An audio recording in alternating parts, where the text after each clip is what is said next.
এই মুহূর্তে আমরা দাঁড়িয়ে আছি কৃষ্ণনগরের heart of the city post office মোড়ে। আজকে রথযাত্রা প্রথম দিন, মানে সোজা রথযাত্রা 27শে আগস্ট।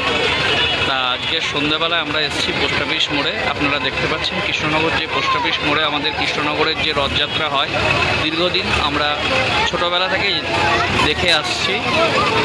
তা এই রথটি খাঁটি বাবার রথ নামে আমাদের এখানে পরিচিত। চলুন আজকে আমাদের এই রথযাত্রায় আপনাদের সকলের সামনে আমাদের এই চ্যানেলের মাধ্যমে, ইউটিউব এবং ফেসবুকের মাধ্যমে তুলে ধরব।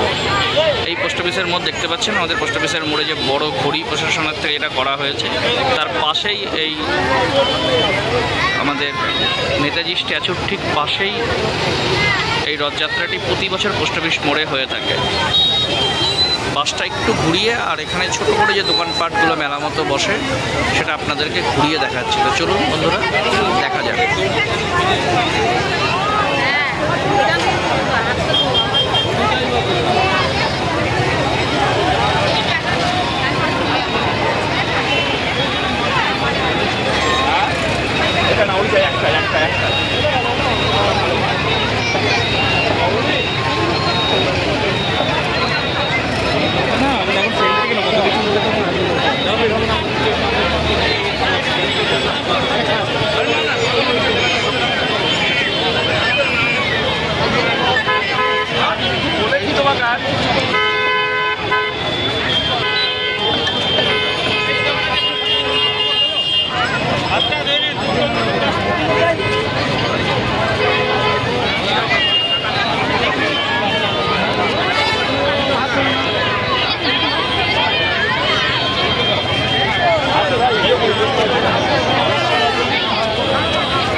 সামনে যে রথটি আপনারা দেখতে পাচ্ছেন, এটা সোজা রথের দিনকে এই সামনের দিকেই মুখ করা থাকে। মানে আমাদের যেটা পোস্ট অফিসের মোড় থেকে পাবলিক লাইব্রেরির দিকে মুখ করে রয়েছে, ঘটনাটা আপনারা দেখতে পেলেন।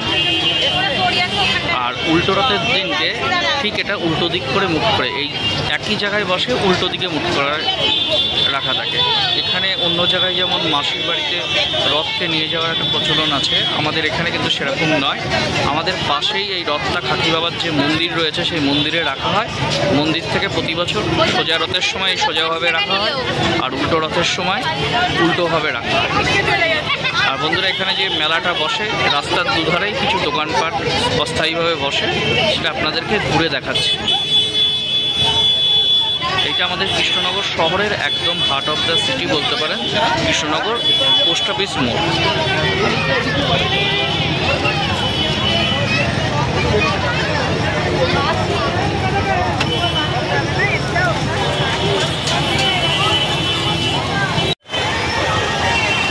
বন্ধুরা, রথের দড়ি টানা শেষের পর আমরা অবশেষে চলেছি জিলিপি আর পাঁপড়ের দোকানের দিকে। এই সামনে আমাদের দোকানগুলো বসে, চলো তোমাদেরকে দেখাচ্ছি।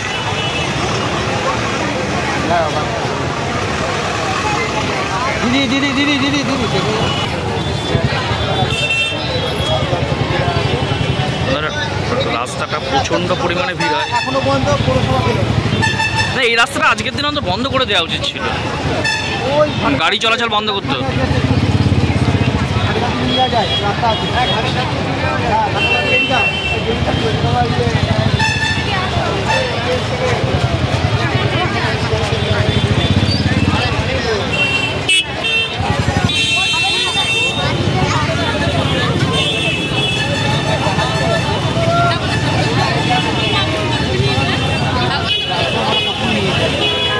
হ্যাঁ, যার সময় আমাদের নিয়ে নেয়।